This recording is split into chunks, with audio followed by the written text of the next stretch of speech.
May mga araw bang pakiramdam mo parang umiikot ka lang sa isang walang katapusang cycle? Gising, trabaho, uwi, tulog, paulit-ulit, parang robot, parang may kulang. Minsan mapapaisip ka, ganito na lang ba lagi ang buhay ko? Naalala mo pa ba yung mga pangarap mo dati? Yung gusto mong umangat, maging masaya at makamit lahat ng goals mo? Pero habang tumatagal, parang lalo lang lumalayo ang mga iyon. Don't worry, hindi ikaw lang yan. Marami sa atin ang natrap sa routine. Sanay na sa. Okay na, kahit alam nating kaya pa nating maging mas mabuti. Pero, paano kung simulan mo na ngayon, kahit paunti-unti? Paano kung gawin mong misyon ang bawat araw na may ginagawa kang hakbang, kahit maliit, papalapit sa best version ng sarili mo? Sa video na ito, pag-uusapan natin ang 14 na aral mula sa Stoic philosophy. Mga simpleng prinsipyo na kapag isinabuhay mo araw-araw, kayang baguhin ang takbo ng buhay mo. Hindi mo kailangang maghintay ng tamang panahon. Hindi mo rin kailangang maging 100% handa. Ang kailangan mo lang ay simulan. Matututuhan mo rito kung paano maging disiplinado, paano tumayo sa gitna ng hirap, paano gamitin ang bawat struggle para tumibay ka. Hindi lang sa labas kundi lalo na sa loob. Ito na ang simula ng pagbabago mo. Bago tayo magsimula, inaanyayahan kita na mag-subscribe sa ating channel para updated ka sa mga aral na ibabahagi ko. Maraming salamat. Number 1. Gumawa ng habits na hindi bumibigo. Bakit nga ba ang dami sa atin gustong magbago, pero laging nauudlot? Gustong maging healthy, maging productive, matuto ng bagong skill, maging financially free, maging disiplinado, mabago ang sarili. Pero bakit parang laging kalahating hakbang lang ang nararating? Kasi umaasa lang tayo sa motivation. O, yung biglang pagbugso ng inspirasyon. Yung may napanood kang video, tapos biglang gusto mong mag-ayos ng buong buhay mo. Yung may nabasa kang quote tapos parang handa ka ng magbago, ngayon na. Pero eto ang katotohanan. Motivation is a spark, pero hindi ito apoy. Pansamantala lang ito. Madaling mawala. Dumarating siya kapag maganda ang mood mo, kapag maganda ang panahon, kapag maayos ang tulog mo, kapag hindi stressful ang trabaho mo. Pero tanungin mo ang sarili mo. Anong ginagawa mo sa mga araw na hindi ka motivated? Sa mga araw na pagod ka? Sa mga araw na bagsak ang loob mo? Sa mga araw na parang wala kang gana bumangon? Kung sa mga panahong yan, wala kang habit o sistema na sasalo sa'yo, tiyak babalik ka sa dating gawi. At doon na napuputol ang progress. May mas matibay pa sa motivation. Habit, ang habit. Yan ang kayang tumagal kahit wala ka sa mood. Yan ang sistema na sasalo sa'yo kapag ubos na ang willpower mo. Yan ang gagabay sa'yo kahit hindi ka inspired. Sabi nga ni Seneca, isang Stoic philosopher, consistency beats talent. Ang tunay na panalo ay hindi yung pinakamagaling, kundi yung hindi tumitigil. Mas malayo ang nararating ng taong hindi humihinto kaysa sa taong sobrang galing pero paminsan-minsan lang kung kumilos. Kaya paano ba gumawa ng habit na hindi bumibigo? Una, simulan sa maliliit na hakbang, huwag agad yung malaki, huwag agad yung sobrang hirap. Ang sikreto ay gawin mo itong masyadong madali para hindi mo ito ipagpaliban. Halimbawa, gusto mong mag-exercise? Simulan mo sa 5-minute walk. Gusto mong mag-meditate? Maglaan lang ng 2 minutes sa katahimikan. Gusto mong mag-ipon? Maghulog ng barya araw-araw. Kasi ang goal dito ay hindi galingan agad, kundi gawing automatic. Pangalawa, gamitin ang habit stacking. Gawin mong natural at hindi hassle. Idikit mo ang bagong habit sa isang bagay na ginagawa mo na araw-araw. Halimbawa, pagkatapos mong mag-toothbrush, uminom ng isang basong tubig. Pagkatapos kumain ng lunch, magbasa ng isang pahina ng libro. Bago matulog, isulat ang isang bagay na ipinagpapasalamat mo. Kapag kinabit mo ang bagong habit sa dati mo ng routine, mas madaling maalala, mas madaling gawin. Pangatlo, ipakita mo ang habit mo. Make it visible. Gusto mong uminom ng tubig? Maglagay ng water bottle sa tabi ng kama. Gusto mong magbasa?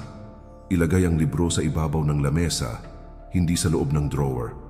Ang hindi mo nakikita, nakakalimutan mo. Ang nakikita mo palagi, nagiging paalala. Pang-apat, gumawa ng kapaligirang sumusuporta sa habit mo. Kung gusto mong maging focused, ayusin mo ang workspace mo. Bawasan ang notification sa phone. Mag-set up ng tahimik na lugar para sa sarili mo. Kapag magulo ang paligid, magulo rin ang isip. Pero kapag malinaw ang environment, mas nagiging malinaw ang direksyon. Panglima, i-celebrate mo kahit ang maliliit na tagumpay. Naka 2 minutes ka ng exercise? Nice one? Nakaipon ka ng 5 piso ngayong araw? Progress pa rin yan? Natapos mo ang isang pahina ng libro? I-acknowledge mo ang sarili mo. Hindi mo kailangan ng fireworks para sa effort mo. Kailangan mo lang ng sapat na respeto sa sarili mo para sabihing, pinili kong kumilos at yun ang mahalaga. Ang motivation, kailangang ulit-ulitin. Pero ang habit, kahit isang beses mo lang buuin, pwede kang dalhin sa panghabambuhay na disiplina. Sa Stoic philosophy, hindi nila iniintay ang gana. Hindi sila umaasa sa inspirasyon. Ang lagi nilang tanong ay, ano ang tama at makabuluhang gawin ngayon? At kahit ayaw nila, ginagawa pa rin nila dahil alam nilang ang disiplina ay mas mahalaga kaysa sa damdamin. Kaya simula ngayon, itigil mo na ang paghihintay ng motivation. Gumawa ka ng sistema na magdadala sa iyo kahit walang gana. Itayo mo ang tagumpay mo hindi sa bugso ng emosyon kundi sa lakas ng konsistensya. Tandaan mo, you don't rise to the level of your goals. You fall to the level of your systems. Ang habits na ginagawa mo araw-araw, yun ang bumubuo sa kung sino ka. At kung gusto mong baguhin ang buhay mo, baguhin mo ang ginagawa mo araw-araw. Kaya ngayon pa lang, tanungin mo ang sarili mo. Ano ang isang simpleng habit na kaya mong simulan ngayon? Hindi bukas, hindi next week, ngayon. At kung may naisip ka na, huwag mo nang ipagpaliban. Dahil sa bawat araw na inuulit mo yon, unti-unting binabago mo ang sarili mo sa direksyon ng tagumpay. Number 2, maliit na hakbang, malaking bago. Kapag iniisip natin ang pagbabago, madalas akala natin kailangan agad malaki, mabilis at perfect ang mga hakbang. Pero ang totoo, hindi kailangang agaran ng malaking hakbang. Minsan, ang kailangan mo lang ay isang maliit na simula kahit 1% improvement lang. Bawat araw malaking bagay na yon. Kapag tumagal, isipin mo kung araw-araw ay may kaunting pag-unlad sa loob ng 1 taon, halos 37 beses kang mas gumaling kumpara sa dati mong sarili. At hindi ito dahil sa magic o swerte. Ito ay dahil sa consistency, araw-araw na pagsisikap, kahit maliit, kahit parang walang epekto sa simula. Tingnan mo ang elepante. Malaki, malakas, at matatag siya ngayon. Pero nung sanggol pa siya, hindi pa siya ganun. Nadapa siya, natakot, nag-alinlangan, pero araw-araw siyang gumagalaw. Kahit dahan-dahan lang, dahil doon, naging matibay siya sa paglipas ng panahon. Ganun din tayo sa buhay. Ang tunay na progreso ay hindi nakadepende sa laki ng hakbang, kundi sa araw-araw na pagsisikap at pagbangon. Kaya kung gusto mong magbago, huwag kang magmadali. Simulan mo lang sa isang maliit na bagay.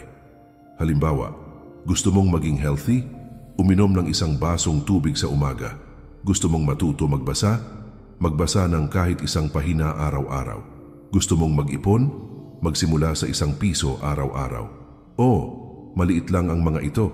Pero kapag paulit-ulit mong ginawa, lalaki ang resulta. Maraming tao ang nadudulot ang problema dahil gusto nila ng instant resulta. Kapag hindi agad nakita ang pagbabago, madaling sumuko. Pero tandaan mo, ang progress ay araw-araw na effort, hindi pagiging perfect. Hindi mo kailangang maging perpekto. Ang mahalaga ay gumawa ka ng kahit 1 maliit na hakbang araw-araw. At kapag naisip mong tumigil, alalahanin mo, ang tagumpay, disiplina at pagbabago ay nagsisimula sa simpleng mga desisyon. Kahit 1 push-up lang, kahit 1 thank you, kahit 1 journal entry may halaga yan. Huwag mong sabihing maliit lang yan dahil kapag palagi mong ginagawa, nagiging bahagi na ito ng ugali mo. Kaya tanungin mo ang sarili mo ngayon. Ano ang 1 maliit na bagay na pwede kong simulan ngayon para sa ikabubuti ko? Gawin mo na. Bukas, ulitin mo. Sa makalawa, ulitin mo uli. Hanggang hindi mo na kailangang pilitin ang sarili mo dahil naging natural na ito. Huwag matakot sa maliit na hakbang. Minsan kasi, Iniisip natin na kung maliit ang simula, maliit din ang magiging resulta. Pero ganito yan, ang mga pinakamalalaking puno ay nagsimula sa maliliit na binhi at sa bawat maliit na hakbang, natututo ka rin ng mga bagay na magagamit mo sa susunod. Natututo kang maging disiplinado, matiyaga, at magkaroon ng tamang mindset.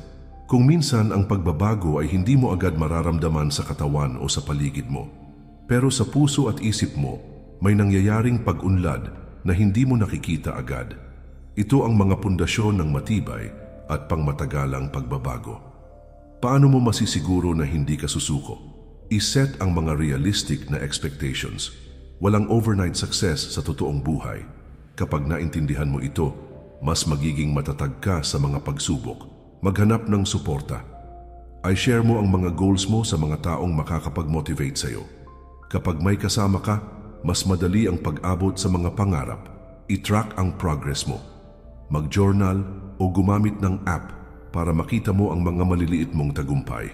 Kapag nakikita mo ang progress, lalo kang ma-inspire na magpatuloy. I-celebrate ang mga tagumpay. Kahit maliit lang, kilalanin ang mga ito. Ang pagpapahalaga sa mga tagumpay ang nagpapalakas ng loob mo. Tandaan, ang tunay na pagbabago ay hindi sprint, kundi marathon.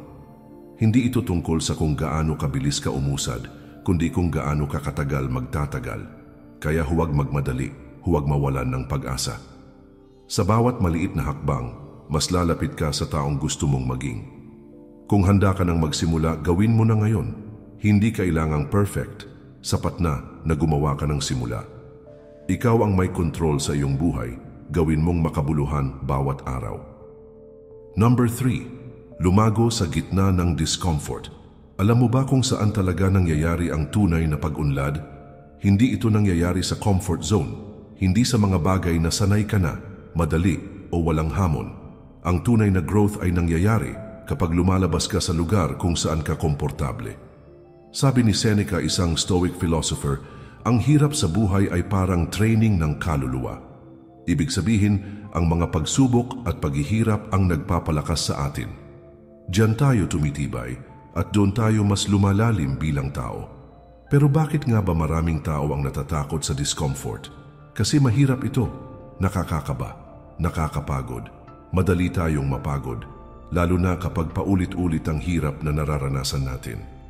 Minsan gusto na nating sumuko at bumalik sa dati, sa lugar na kilala, kahit na hindi tayo lumalago doon.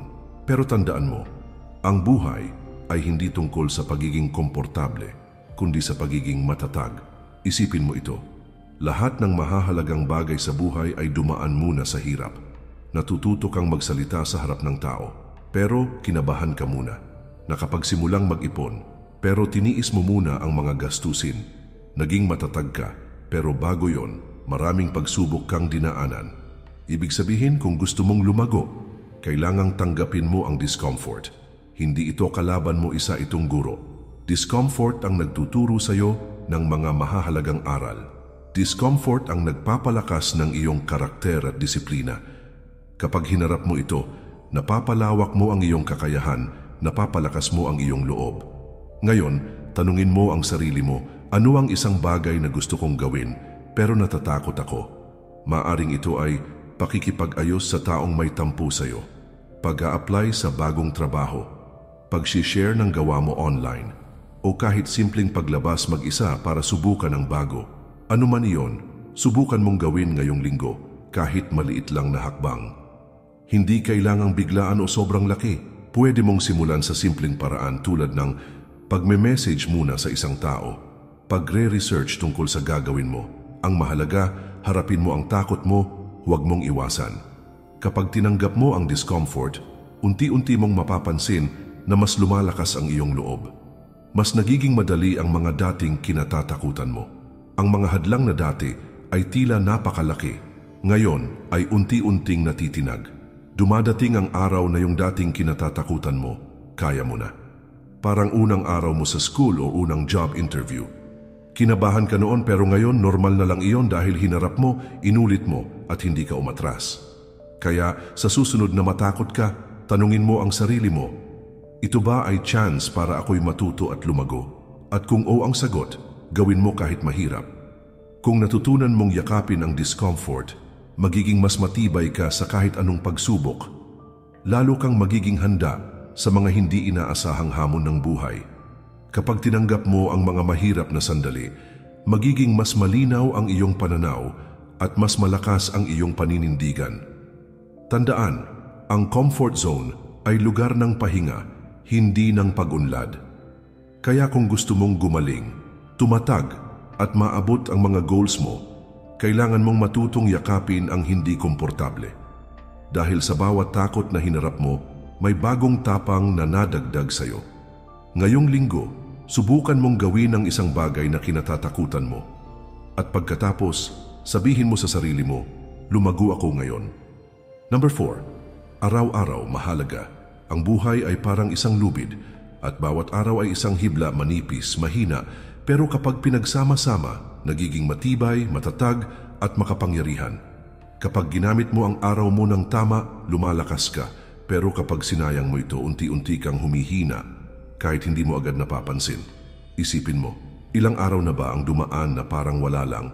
Madalas nating sinasabi, mamaya na lang, bukas na lang ako magsisimula. Pero ang totoo, yung bukas na yon madalas, hindi na dumarating.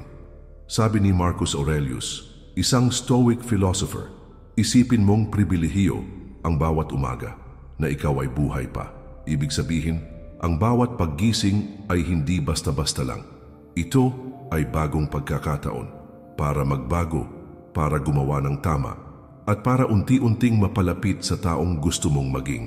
Tandaan mo, may mga taong hindi na nagising ngayong araw, pero ikaw, buhay ka, gising ka, may oras ka pa. Ang tanong, ano ang gagawin mo ngayon? Simulan mo ang araw sa tanong na ito. Ano ang pwede kong gawin ngayon para maging mas mabuting ako? Hindi kailangang malaki. Kahit simpleng bagay lang, maglakad o mag-exercise kahit 10 minuto. Kumustahin ang isang mahal sa buhay. Uminom ng maraming tubig. Tapusin ang matagal mo nang ipinagpapaliban. Ang mahalaga, gawin mo ngayon, hindi bukas. Dahil ang bukas ay hindi sigurado. Pero ang ngayon nasa kamay mo. Kung palagi kang naghihintay ng perfect timing, baka hindi ka talaga makapagsimula. Walang perpektong oras. Ang meron lang ay isang desisyon na simulan na, ngayon. At bago ka matulog mamayang gabi, tanungin mo ang sarili mo. May nagawa ba akong kahit isang bagay ngayon para sa sarili kong ikabubuti? Kung oo, kahit maliit lang celebrate mo yan.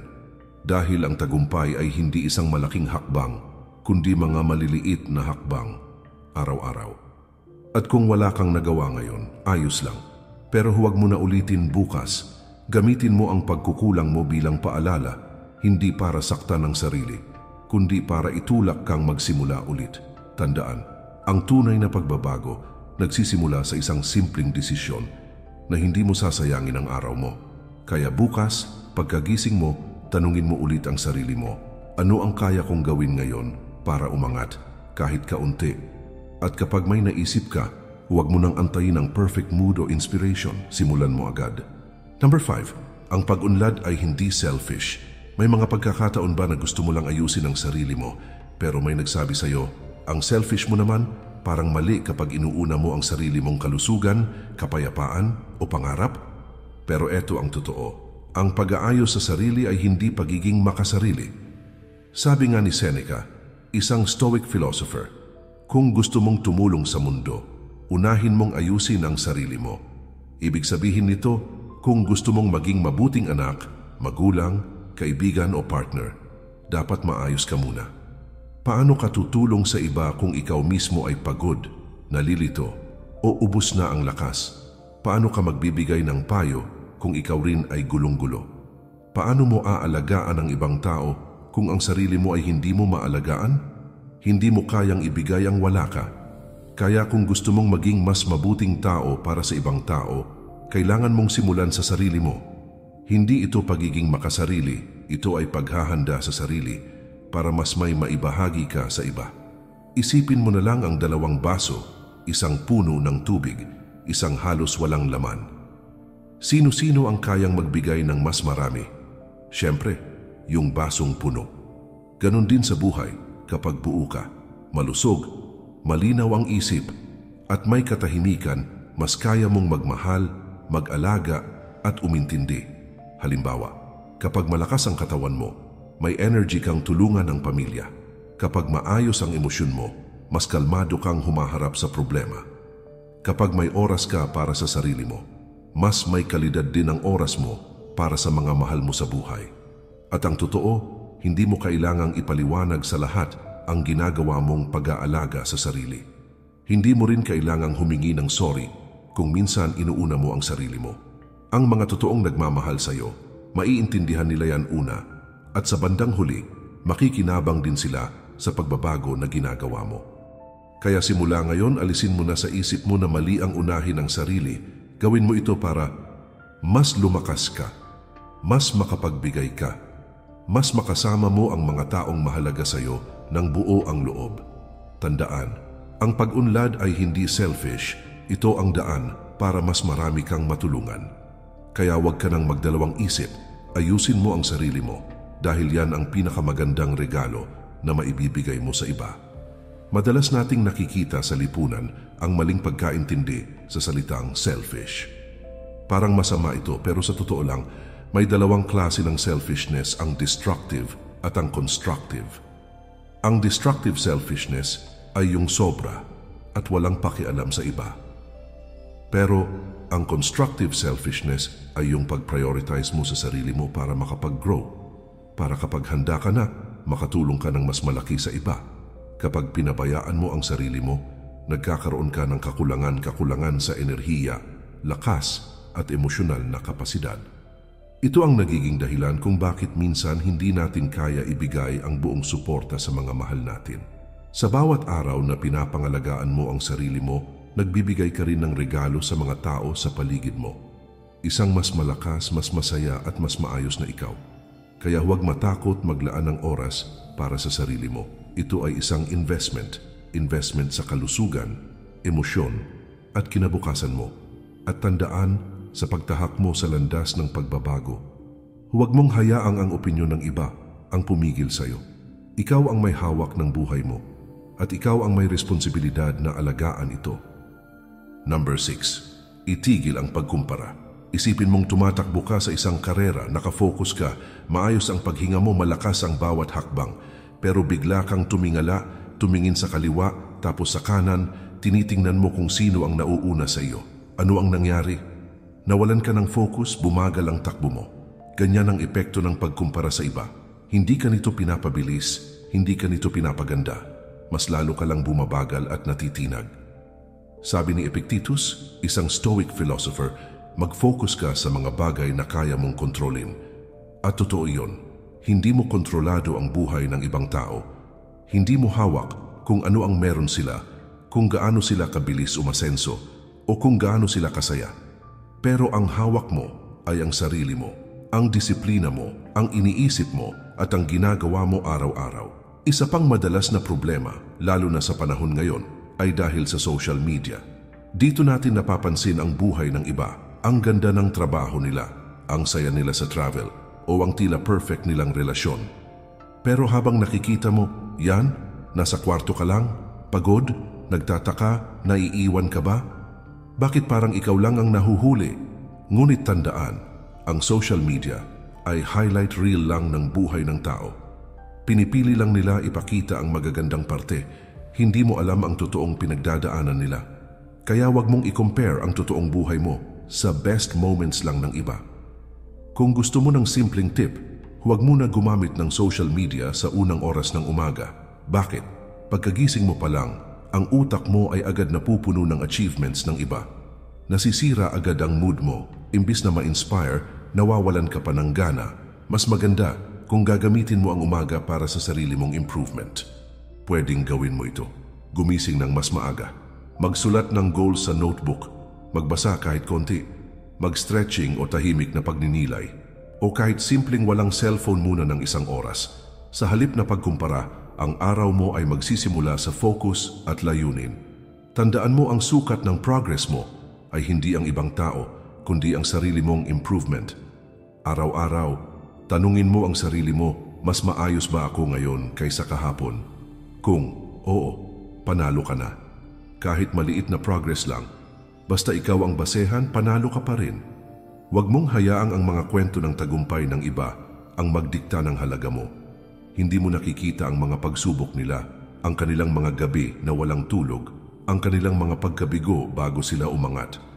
Ang totoo, bawat isa sa atin ay may kanya-kanyang laban, hindi pare-pareho ang bilis ng pag-akyat sa tuktok. Minsan, ang pinakamahalagang tagumpay ay yung mga hakbang na hindi napapansin ng iba. Yung mga araw na pinili mong bumangon kahit pagod. Yung mga sandaling lumaban ka sa sarili mong takot at pagdududa. Kaya itigil mo na ang pagtingin sa takbo ng iba dahil ang laban mo ay sa sarili mo lamang. Ang laban na iyon ang tunay na sukatan ng tagumpay. Dahil dito nakikita mo ang iyong lakas, disiplina at katatagan. Sa laban na iyon, ikaw ang champion, hindi dahil sa galing mo kumpara sa iba, kundi dahil sa patuloy mong pagpili na bumangon, magpatuloy at lumaban. Kaya simulan mo ngayon sa simpleng hakbang. Huwag mong hayaan na ang ingay ng mundo ay magpahina ng loob mo, maging mas matatag kaysa sa anumang pagsubok. Ipagmalaki mo ang bawat maliit na tagumpay dahil ang mga ito ang pundasyon ng iyong malaking pagbabago. Ang tunay na tagumpay ay nasa patuloy mong pag-angat, hindi sa bilis, kundi sa tibay ng iyong puso at isipan. Number 7, disiplina ang lahat. Ang saya kapag motivated ka, di ba? Parang ang gaan gawin ng lahat. Kaya mong magtrabaho, mag-exercise at magsimula ng bagong habit. Pero ang tanong, paano kapag nawala na ang motivation mo? Diyan pumapasok ang tunay na sikreto ng tagumpay. Sabi nga ni Epictetus, isang stoic philosopher, walang dakilang bagay na makakamit ng walang effort at disiplina. Kahit gaano ka ka-inspired ngayon, darating ang araw na tinatamad ka, pagod ka, at parang wala kang gana. At kung motivation lang ang inaasahan mo, madali kang titigil. Pero kapag may disiplina ka, itutuloy mo. Kahit tamad ka, gagalaw ka pa rin. Kahit walang pumapalakpak o walang nakatingin, gagawin mo pa rin. Ang disiplina ay hindi ibig sabihin na perfect ka. Hindi rin ito pagiging super sipag araw-araw. Ang disiplina ay isang simpleng pangako sa sarili mo. Gagalaw ako araw-araw, kahit mahirap, kahit walang gana. Paano mo ito masisimulan? Gumawa ka ng simpleng daily routine. Piliin mo lang ang mga importanteng bagay para sa'yo. Halimbawa, gumising ng maaga, stretching o light exercise, magbasa ng kahit konti, mag-journal o mag-isip ng mga natutunan. Gumawa ng kahit maliit na hakbang papunta sa goal mo. Ilahad mo ito sa oras, hindi basta kapag naisip mo lang. Halimbawa, 9:00 ng umaga, gising at stretching. 9:00 ng gabi, isang pahina ng pagbabasa bago matulog. Gawing parang kontrata ito sa sarili mo. Isulat mo ito, ipaskil mo sa pader ng kwarto mo, at tuwing tinatamad ka, tanungin mo ang sarili mo, paninindigan ko ba yung pangako ko sa sarili ko? Walang palusot, walang bukas na lang, o okay lang kahit isang araw lang ako magpahinga. Bakit? Kasi kadalasan ng isang araw na iyon, nagiging isang linggo na wala kang ginagawa. Humanap ka ng kakampi. Kung nahihirapan ka, may kaibigan ka bang pwedeng mag-remind sa'yo? Hindi para i-pressure ka, kundi para paalalahanan ka kung bakit mo sinimulan. Tandaan, ang disiplina ay hindi parusa. Ito ay regalo mo sa sarili mong kinabukasan. Ito ang dahilan kung bakit may mga tao na umaabot sa goals nila kahit walang sumusuporta. Kasi hindi sila umaasa sa motivation lang. Simula ngayon, piliin mo ang disiplina kahit simple lang, kahit maliit lang ang kaya mo. Ang mahalaga ay tuloy-tuloy. At tuwing tinatamad ka, ulitin mo sa sarili mo, hindi ko kailangang maging motivated. Kailangan ko lang gawin ang sinabi kong gagawin ko. Kasi sa dulo ng araw, ang tunay na nagtatagumpay ay hindi yung laging inspired, kundi yung laging consistent. At sa consistency na yan, nagsisimula ang totoong pagbabago. Ang disiplina ang nagsisilbing tulay para mapanatili mo ang momentum kahit hindi mo maramdaman ang motivation. Kapag nagsimula kang kumilos araw-araw, kahit maliit lang ang hakbang, binubuo mo ang habit ng tagumpay. Habang tumatagal, mas lalong tumitibay ang disiplina mo at hindi na kailangan ng matinding effort para gawin ang mga bagay na dati mo kinatatakutan o kinakaposan ng gana. Mahalagang tandaan na ang disiplina ay hindi nangangahulugan ng pagiging mahigpit o pagkakait ng mga bagay na gusto mo. Ito ay pagkakaroon ng balanse, alam mo kung kailan magpahinga, kailan magtrabaho, at kailan maglaan ng oras para sa sarili. Hindi ito tungkol sa pagiging perfectionist, kundi tungkol sa commitment sa sarili kahit paunti-unti ang progress. Kaya kapag tinatamad ka na, isipin mo ang mas malawak na larawan ang pangarap mo, ang dahilan kung bakit ka nagsimula. At tandaan, hindi ka nag-iisa sa laban na ito. Lahat ng nagtagumpay dumaan sa pagsubok ng disiplina at consistency. Kaya simulan mo na ngayon. Gumawa ng plano at gawin mo araw-araw kahit paunti-unti. At balang araw, mapapansin mo na ang mga maliliit na hakbang ay naging malaking tagumpay. Number 8. Alagaan ang katawan. Foundation ng lahat. May mga araw ka ba na parang ang bigat ng katawan mo? Walang gana, parang pagod na agad kahit wala ka pang nagagawa. Gusto mong magtrabaho o mag-focus pero lutang ka. Ang dahilan? Hindi mo naaalagaan ang katawan mo. Sabi nga ni Seneca, isang Stoic philosopher, sanayin mo ang katawan mo para makatulong sa isipan. Ibig sabihin, kung gusto mong malinaw ang pag-iisip mo at maayos ang takbo ng araw mo, kailangang maayos din ang katawan mo. Kasi kahit gaano ka katalino o kasipag, kung ang katawan mo ay pagod o nasasaktan, maapektuhan pa rin ang lahat ng ginagawa mo. Ang katawan mo, ang pundasyon ng buhay mo. Kung hindi ito nasa ayos, mas mahirap ang bawat araw. Pero ang magandang balita, hindi mo kailangang mag-gym o bumili ng mahal na kagamitan para magsimula. Pwede mong simulan sa mga simpleng bagay, maglakad ng 30 minuto araw-araw. Hindi kailangang tumakbo o magbuhat ng weights. Kahit simpleng lakad sa umaga o hapon, malaking tulong na ito sa katawan mo. Ayusin mo rin ang tulog mo. Lagi ka bang puyat? Subukan mong matulog at gumising sa parehong oras araw-araw. Iwasan ang cellphone o TV isang oras bago matulog. Uminom ng maraming tubig. Minsan ang pagod at hilo ay dahil lang sa kulang ka sa tubig. Kumain ng mas maayos. Hindi kailangang perfect. Simulan lang sa pagbabawas ng matatamis at instant na pagkain. Magpahinga kung kailangan, hindi ka robot. Kung pagod ka, okay lang na huminto. Huminga at magpahinga kahit saglit. Pinakamahalaga ay makinig sa katawan mo. Kapag may masakit o parang hindi tama ang pakiramdam mo, huwag mong i-ignore yan. Ang paraan iyon ng katawan mo para sabihin na kailangan mo ng break. Ang pag-aalaga sa katawan ay hindi pagiging maarte. Hindi ito tungkol sa pagpapaganda lang, ito ay tungkol sa kalusugan, lakas, at malinaw na pag-iisip para maabot mo ang mga pangarap mo. Kaya simula ngayon, tanungin mo ang sarili mo. Ano ang maliit na bagay na pwede kong simulan para mas maalagaan ang katawan ko? Hindi kailangang malaki, basta ginagawa mo araw-araw. Mas magiging handa ka sa kahit anong hamon na darating.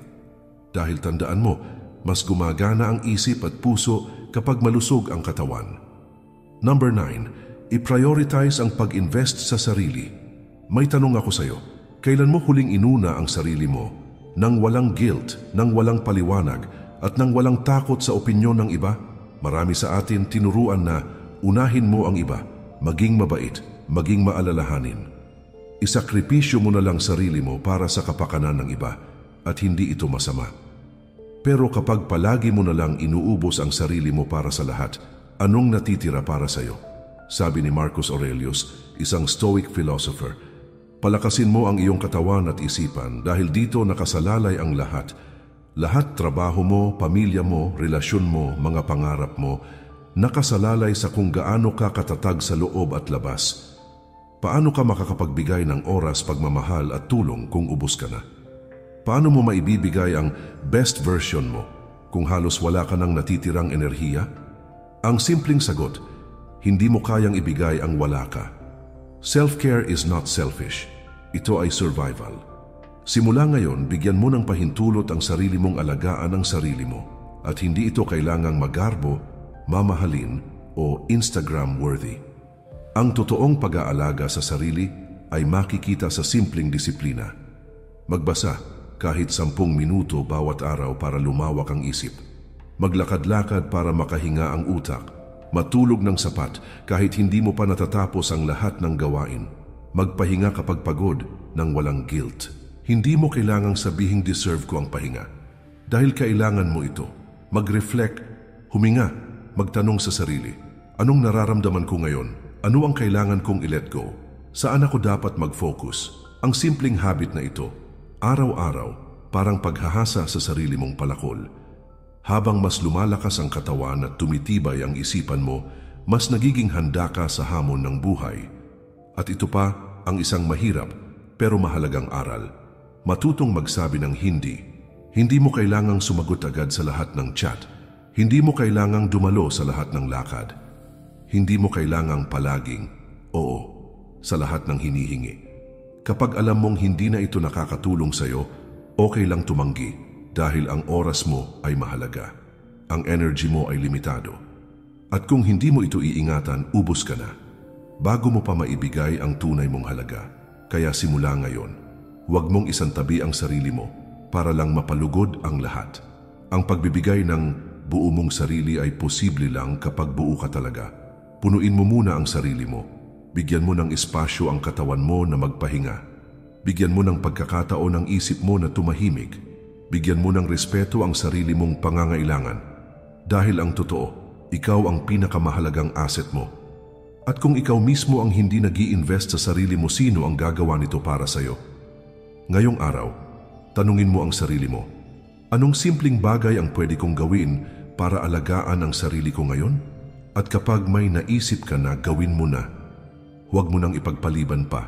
Hindi ito para lang sa'yo, kundi para rin sa mga taong umaasa sa iyo na gusto mong mahalin ng buo. Alalahanin mo, ang tunay na pagbabago hindi lang nagsisimula sa mga ginagawa mo para sa iba kundi sa mga pinipili mong gawin para sa sarili mo. Number 10. Wag lang gawin para sa palakpak. Napansin mo ba na maraming tao ang gumagawa ng isang bagay para lang mapansin? Nag-aaral para purihin, nagpo-post para sa likes, nagtatrabaho para mapansin ng boss. Pero ang tanong, paano kung walang pumalakpak? Paano kung walang nag-comment? Walang nagsabi ng ang galing mo? Walang nag-react o nagbigay ng suporta? Itutuloy mo pa rin ba, sabi ni Marcus Aurelius, gawin mo ang bawat kilos na parang ito na ang huli mong araw. Hindi niya sinabing gawin mo lang kapag may nanonood o may pumapalakpak. Ang ibig niyang sabihin ay gawin mo dahil ito ang tama, dahil ito ang makakabuti sa iyo. Kung ginagawa mo lang ang isang bagay dahil gusto mong purihin, hindi mo na ginagawa para sa sarili mo. Para kang nakakulong sa opinyon ng iba. Kapag nawala ang papuri, nawawala rin ang gana mo. Pero kapag ginagawa mo ito dahil gusto mong umayos, matuto o gumaling kahit walang pumalakpak, panalo ka pa rin. Isipin mo ang isang estudyante na nag-aral ng mabuti pero walang medalya. Masasayang ba ang effort niya? Hindi, dahil ang goal niya ay personal growth. Dahil ang tunay na sukatan ng tagumpay ay kung proud ka ba sa sarili mo. Tanungin mo ang sarili mo ngayon, ginagawa ko ba ito para sa sarili ko o para lang mapansin? Kung para sa sarili mo, ituloy mo. Kung hindi, baka kailangan mong palitan ang dahilan mo. Walang masama sa papuri. Masarap mapansin at ma-appreciate. Pero huwag mong hayaang yun lang ang dahilan kung bakit ka kumikilos. Dahil darating ang panahon na wala nang papalakpak, wala nang magko-comment, wala nang susuporta. At kung dun lang nakabase ang motivation mo, titigil ka. Pero kung ang lakas mo ay galing sa loob mo, tuloy-tuloy ka kahit wala ang iba. Tandaan mo, ikaw ang unang nakakaalam kung nagsipag ka o tinamad. Ikaw rin ang unang makakararamdam kung proud ka sa ginawa mo o hindi. At sa huli, isang tanong lang ang mahalaga. Ginawa ko ba ang best ko? Kung oo, ayos lang kahit walang palakpak. Kaya simula ngayon, gawin mo ang mga bagay para sa ikabubuti mo. Hindi dahil gusto mong mapansin. Gawin mo para sa sarili mong respeto. Isipin mo ang mga taong tunay na matagumpay. Hindi nila kailangan ng malalakas na palakpak araw-araw. Sila'y may disiplina at dedikasyon na galing sa loob nila sa kanilang paniniwala at pagmamahal sa ginagawa. Kapag ginawa mo na ang isang bagay nang hindi inaasahan ng papuri o pagkilala, mas nagiging malaya ka. Hindi ka na nakadepende sa opinyon ng iba para maramdaman mong mahalaga ka. Ito ang tunay na kalayaan. Kaya ngayon, kapag nagdesisyon kang gawin ang isang bagay, itanong mo, ginagawa ko ba ito dahil ito ang tama para sa akin? Ginagawa ko ba ito para sa personal kong paglago? Kung walang dahilan para huminto. Gawin mo na kahit walang nakatingin. Dahil ang pinakamahalagang tagapakinig ng kwento mo ay ikaw at ang iyong puso. Number 11. Mas kaya mo kaysa sa akala mo. Alam mo ba kung sino ang madalas na pumipigil sa tagumpay mo? Hindi ibang tao, hindi ang pamilya mo, hindi ang gobyerno, hindi ang problema mo sa pera, trabaho o relasyon. Ang tunay na humahadlang sa iyo ay ikaw mismo. Ang iniisip mo tungkol sa sarili mo. Ang mga limitasyong nilagay mo sa isip mo na wala naman talagang nagsabi kundi ikaw rin. Ilang beses mo nang gustong subukan ang isang bagay pero hindi mo tinuloy. Bakit? Kasi ang unang pumasok sa isip mo, hindi ko kaya, baka mapahiya lang ako. Wala akong talent dyan. Hindi ako tulad ng iba. Pero ang totoo, hindi mo pa nga sinusubukan. Paano mo nasabing hindi mo kaya? Sabi ni Epictetus, isang Stoic philosopher na dating alipin, circumstances don't make the man, they reveal him. Ang mga sitwasyon hindi bumubuo sa atin. Sila ang nagpapakita ng tunay nating pagkatao.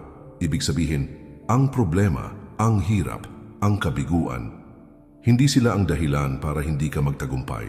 Ang tanong ay, paano mo ito hinaharap? Tingnan mo si Epictetus. Wala siyang pera, wala siyang pangalan, at kahit ang katawan niya ay limitado.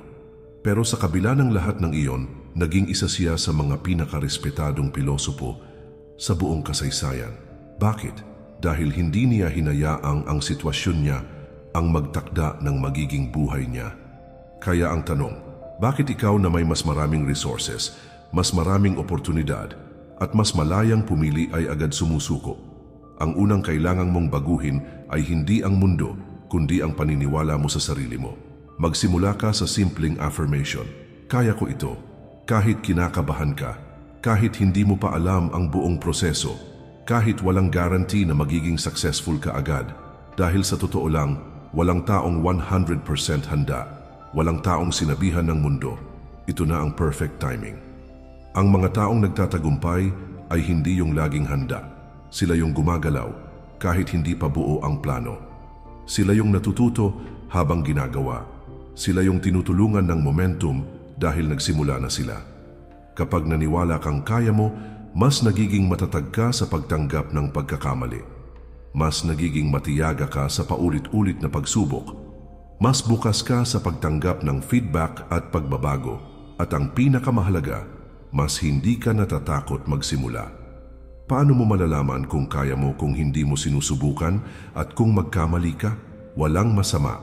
Lahat ng matagumpay na tao ay dumaan sa pagkabigo at sakit. Pero ang kaibahan, hindi sila tumigil. Kung may gusto kang simulan, negosyo, pag-aaral, bagong skill, pagbabago ng lifestyle, huwag mo nang hintayin na mawala ang kaba. Kilos muna. Confidence will follow. Gawin mo ngayon. Isipin mo ang isang bagay na matagal mo nang gustong gawin. Ngayon, isulat mo ang isang maliit na hakbang na pwede mong simulan sa susunod na 10 minuto.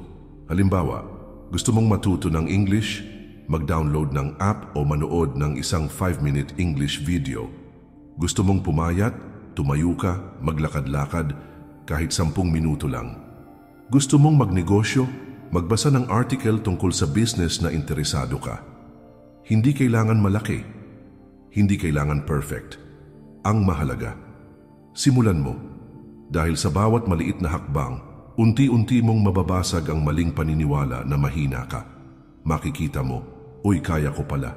At sa bawat araw na lumilipas, mas lumalakas ang boses sa loob mo na dati ay mahina lang. Kaya mo ito. Magpatuloy ka. Hindi mo kailangang maghintay ng inspiration. Hindi mo kailangan ng validation mula sa ibang tao. Ang kailangan mo lang ay desisyon na ngayong araw, hindi mo nahahayaang ang sarili mong pagdududa, ang pumigil sa sarili mong paglago.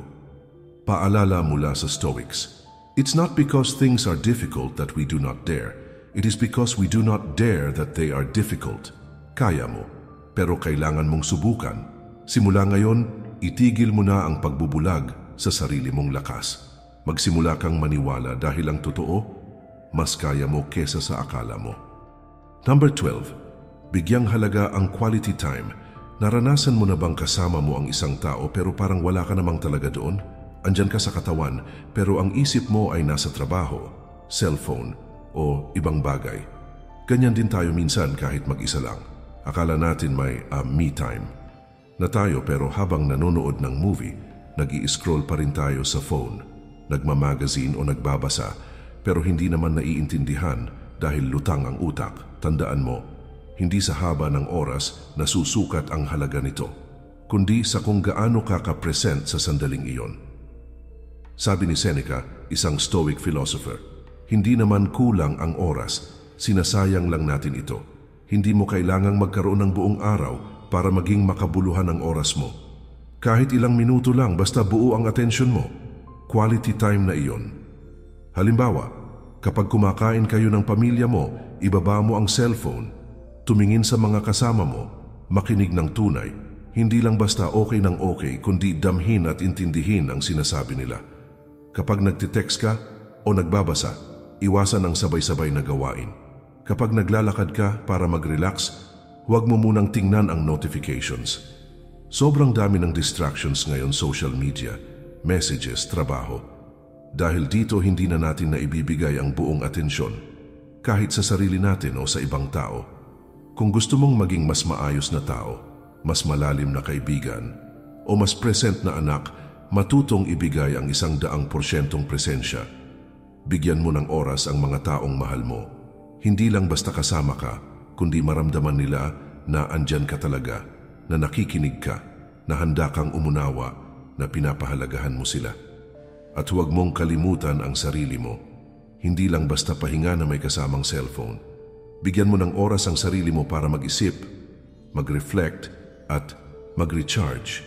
Subukan mong maglaan ng 15 hanggang 30 minuto araw-araw na wala kang iniintindi kundi ang sarili mo. Isulat kung ano ang natutunan mo o naramdaman mo sa araw na iyon. Magpasalamat sa mga simpleng bagay. Tanungin ang sarili mo, masaya ba ako? Pagod ba ako? Ano ba ang kailangan ko? Kapag may kasama ka, gawin mong intensyonal ang oras niyo. Hindi kailangang bonggang lakad, minsan sapat na ang tahimik na kwentuhan, simpleng lakad o sabay na tawanan. Tandaan mo, ang pinakamagandang regalo na pwede mong ibigay ay ang buong atensyon mo. Hindi mo kailangang maging perfect, ang mahalaga ay totoong present ka. Kaya simula ngayon, huwag mong sayangin ang oras. Hindi mo kailangang maghanap ng dagdag na oras, gamitin mo lang ng buo ang oras na meron ka na may saysay at pagmamahal. Dahil sa mundo na puno ng ingay at abala, ang pagiging present, ang pagbibigay ng quality time, ay isang napakahalagang paraan ng pagmamahal sa sarili at sa mga taong mahalaga sa iyo. Number 13, tumigil sa overthinking. Kumilos ka na. May plano ka na. May ideya ka na. Alam mo na kung ano ang gusto mong gawin. Pero hanggang ngayon, wala ka pa ring nasisimulan. Bakit? Kasi iniisip mo pa rin. Pinaplanong mabuti. Iniisa-isa mo pa lahat ng what if. Habang iniisip mo kung kailan ang tamang panahon, lumilipas ang mga araw, mga linggo at buwan. Sabi nga ni Marcus Aurelius, huwag mo nang pag-isipan kung ano ang mabuti, gawin mo na lang kung alam mong makakabuti ito sa iyo. Huwag mong patagalin pa ang simula kasi sa totoo lang, ang sobrang pag-iisip ay nakakabagal sa galaw mo. Parang may mapa ka pero ayaw mong umalis sa lugar. Paano ka makakarating kung hindi ka kikilos? Minsan sinasabi natin, kailangan perfect muna. Wala pa akong oras. Hindi pa ako ready. Pero ang totoo, walang perfect na oras. Kung hihintayin mo pa ang perfect na panahon, baka hindi mo na talaga masimulan ang gusto mong gawin. Pero kapag kumilos ka agad, napuputol ang takot, ang pagdududa at ang pag-iwas. Mahirap sa simula, pero habang inuulit mo ito, mas nasasanay ka, mas gumagaan ang pakiramdam at mas nagiging natural ang pagkilos kahit may kaba. Doon nagsisimula ang tunay na pagbabago sa aksyon, hindi sa pag-iisip lamang. Kaya simula ngayon, kapag napansin mong sobra ka nang nag-o-overthink, putulin mo na yan. Tanungin mo ang sarili mo, May silbi pa ba itong pag-iisip ko kung hindi ko naman sisimulan? Tandaan, hindi mahalaga kung gaano kaganda ang plano mo. Kung hindi mo sisimulan, wala pa ring mangyayari. Ang tagumpay ay para sa mga taong kumikilos kahit hindi pa perfect. Ngayon, ano ang bagay na gusto mong simulan? Ang pag-aaksaya ng oras sa sobra-sobrang pag-iisip ay parang paglalakad sa isang lugar ng paikot-ikot. Hindi ka talaga makakalayo kung puro plano lang at walang gawa. Hindi mo kailangang malaman ang lahat ng sagot bago ka magsimula. Minsan, ang pinakamagandang paraan para matuto ay sa mismong paggawa. May mga pagkakataon na matututo ka lang sa mga pagkakamali mo, sa mga pagdulas mo, at sa mga pagsubok na haharapin mo habang ginagawa ang gusto mong gawin. Huwag matakot sa pagkakamali o sa posibilidad ng pagkabigo. Sa halip, tingnan mo ito bilang parte ng proseso ng paglago.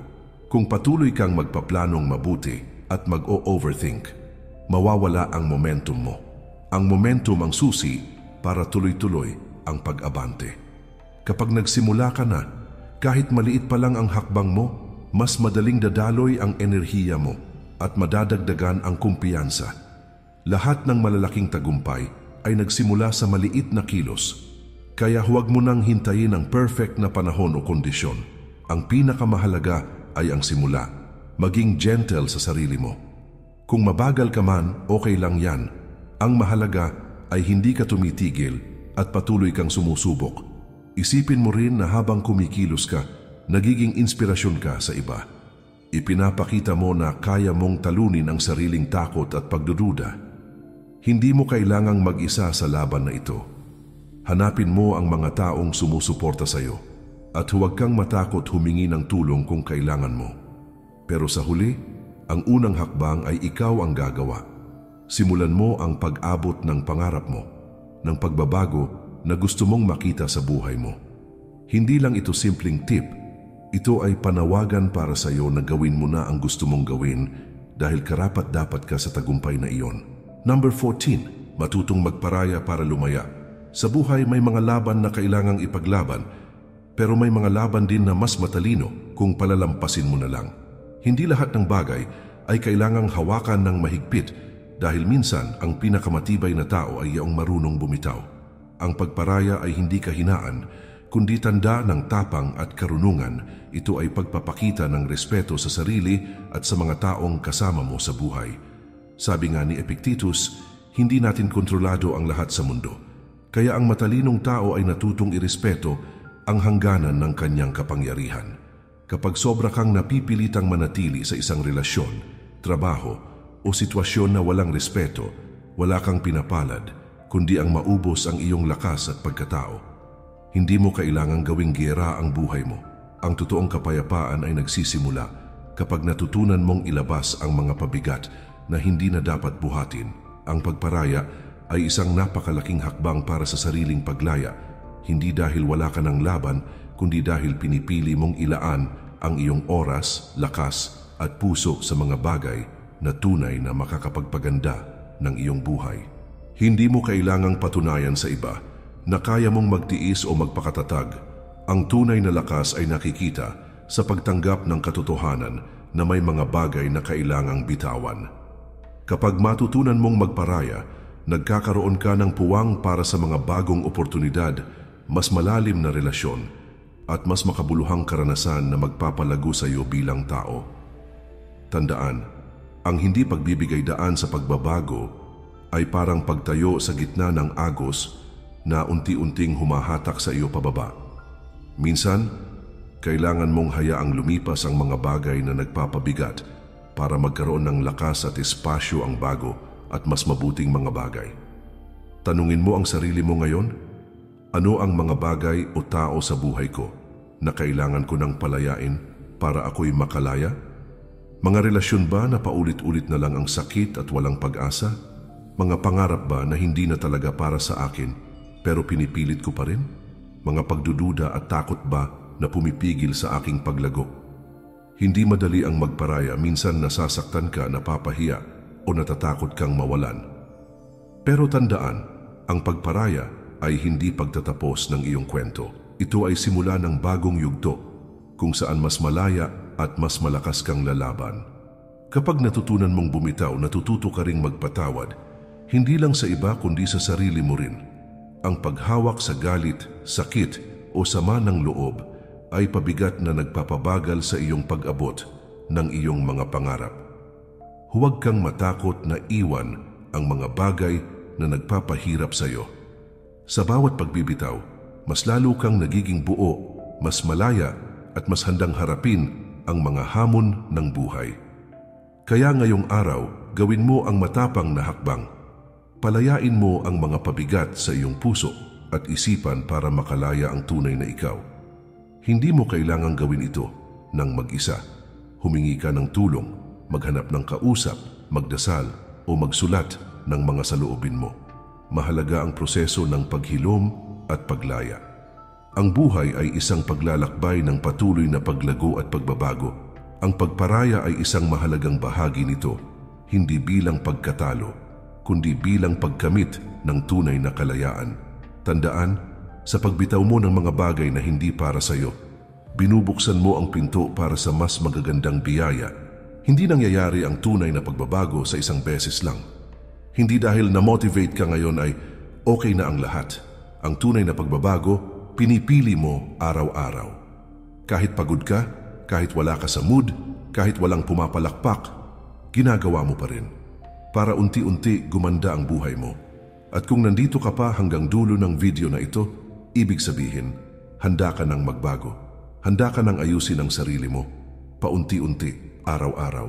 Kung gusto mong matuto pa tungkol sa Stoicism, inaanyayahan kitang mag-subscribe sa ating channel dahil marami kang makukuhang aral, kwento at payo na makakatulong sa iyo, lalo na kung gusto mong maging mas matatag, kalmado at disiplinado sa buhay.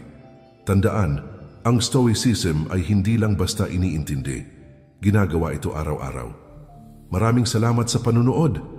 Mag-ingat po tayo palagi.